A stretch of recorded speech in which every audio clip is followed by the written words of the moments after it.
Hello viewers, আসসালামু আলাইকুম। সবাই কেমন আছেন? আশা করি আল্লাহর রহমতে ভালো আছেন।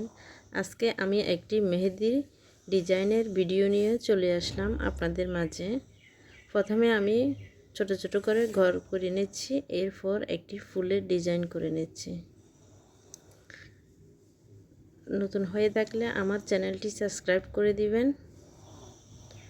যাতে নিত্য নতুন ভিডিও দেখতে পারেন। খুবই সহজ নিয়মে আমি ড্রয়িং শিখাই। আশা করি আপনাদের ভালো লাগবে। আর চ্যানেলটি সাবস্ক্রাইব করে দিবেন, যাতে পরবর্তী ভিডিওগুলো আপনাদের কাছে পৌঁছাতে পারে সবার আগে। এই নামে প্রিন্সেস আর্ট গ্যালারি নামে আমার ফেসবুক পেজও আছে, ওখানেও আপনারা ভিজিট করে দেখতে পারেন। অনেক নিত্য নতুন ভিডিও আছে ফেসবুক পেজে, অনেক আগ থেকে আমি কাজ করতেছি। আশা করি আপনাদের ভালো লাগবে, পেজটি ভিজিট করে দেখবেন। আর ইউটিউব চ্যানেলটি আমি নতুন খুলছি, আশা করি নতুন ভিডিও দেওয়ার চেষ্টা করব। লাইন তৈরি করে নিলাম, এরপর আমি গড়গুলোকে সাজাবো। এভাবে মেহেদি ডিজাইন করলে দেখতে অনেক সুন্দর হয়। তো ধন্যবাদ সবাইকে। আসসালামু আলাইকুম, আল্লাহ হাফেজ। ভিডিওটি দেখতে থাকুন।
নাম কইছি আতলারিস না।